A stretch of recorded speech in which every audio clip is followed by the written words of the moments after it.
Evaluate where you are. Look at it. Assess yourself. Assess yourself and assess the situation. What brought you there? What has brought you to this point?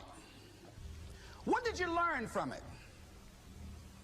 Are you learning anything, or are you doing it over and over and over again? Somebody said that insanity is doing the same thing in the same way, expecting a different outcome. Don't let this year be like last. And if last year was great, still don't let it be that way. Raise the standard. If your life is perfect and extraordinary, you darn well know you're not going to be happy unless you keep making it better. That's what makes us feel alive. It's not what we get that makes us happy. It's who we become and what we're able to give because we become more.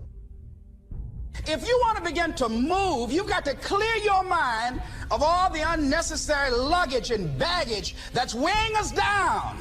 You're going to have people to do things to you. Things are going to happen to you. And the most important thing to do is to harness your will and let it go and move so you can grow, so you can get on with your life. It doesn't matter about what happens to you. What matters is, what are you going to do about it? If there's anything that'll shift your life, that'll get you to thrive in a difficult situation, is take some massive action. Try something else. Change it, try it, move it. Progress equals happiness. If you can start to make progress, if you can get yourself going, even if it's not perfect, if it doesn't work, you know what to do. Just change your approach. That doesn't work, change your approach. So often in life, people don't begin the journey because they're not quite sure what to do or how to do it right or how to do it perfect. You want to change your body? Get yourself moving. Don't wait for the perfect trainer. Just go out there and move. Put on your shoes and move and get momentum. I'm going to turn this situation around. I'm not going to sit back and moan and cry over what happened and what went wrong and who did what. I'm going to do something about this situation.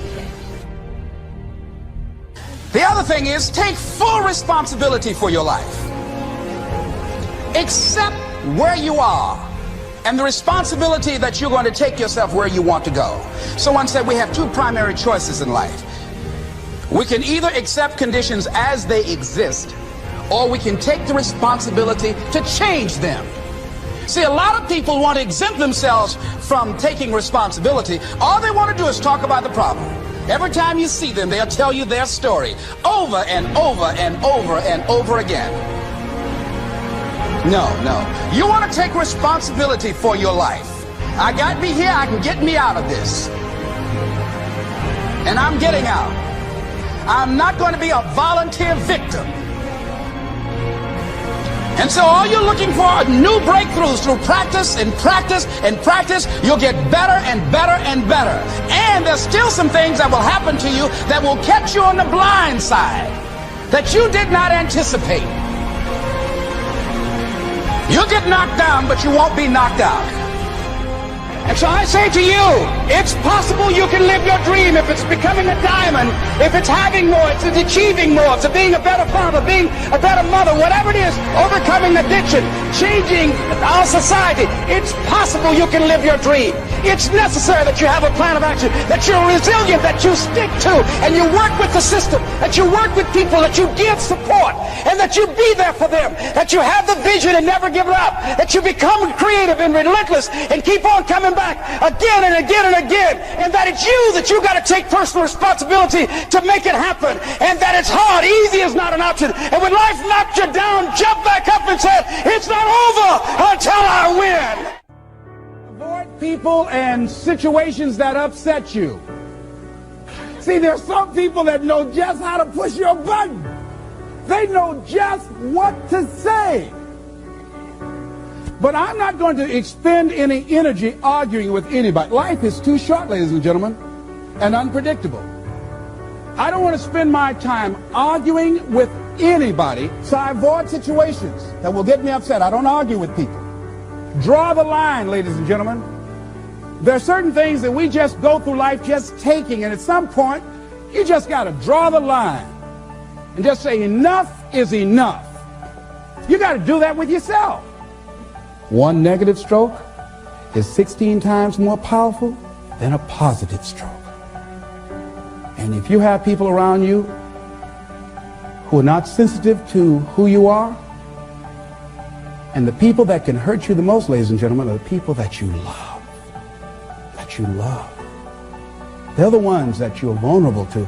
They're the ones that can get to you. And if they're insensitive, I don't care who they are. See, if you don't draw the line with people, if you just let them run rampant in your life, and you let things happen to you that you don't feel good about, if you continue to allow it to happen, you won't feel good about yourself. Your image of yourself will erode. So you've got to draw the line. Why do people just go to a job where they're miserable, day in and day out? Why do people stay together and they're miserable, sleeping in separate rooms, or arguing, or the only thing they have in common is paying the bills? Don't talk, don't communicate, don't share anything together. Day in and day out, as short and unpredictable that life is, being mean to each other. Why do people do that? Known hells are preferable to strange heavens because it's familiar. See, life is rough, ladies and gentlemen. It's rough and it's scary. It's scary growing. It's scary taking a chance. It's scary acting on your intuition, on your guts. It's scary. It's frightening. There are people that is tolerating things right now, and they're immobilized by fear. They can see the hammer coming, and they're afraid to even move because it's scary.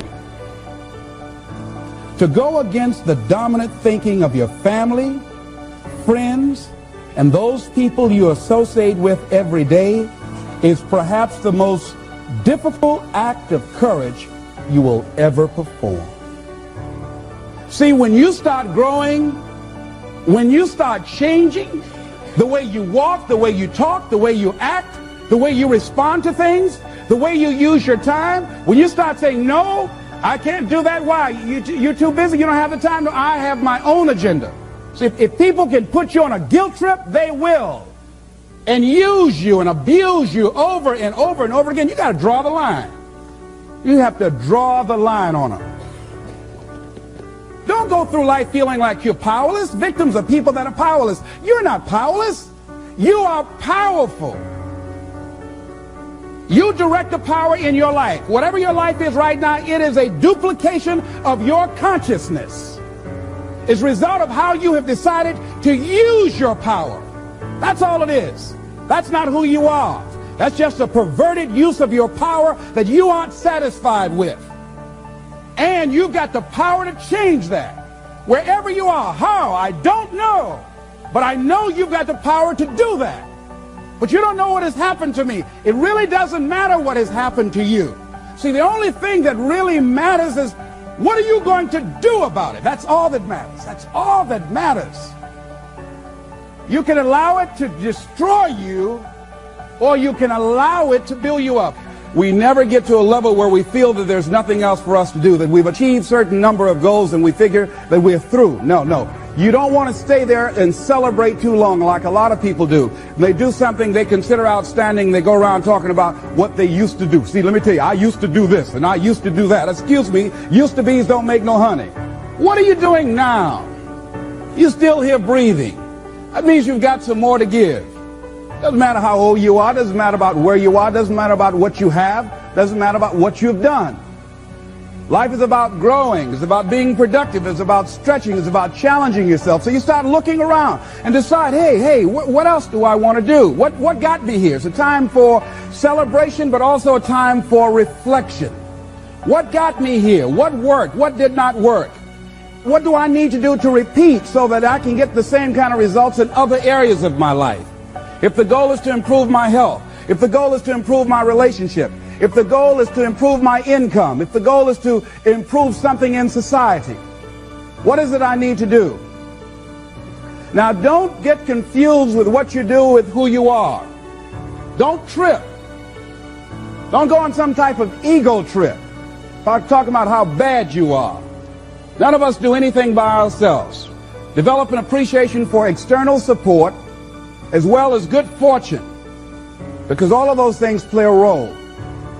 The other thing is, don't go overboard celebrating. You must meet with triumph and disaster and treat those two imposters just the same.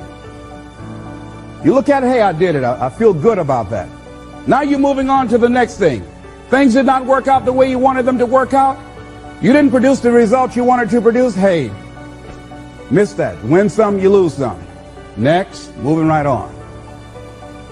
Don't confuse who you are with what you do.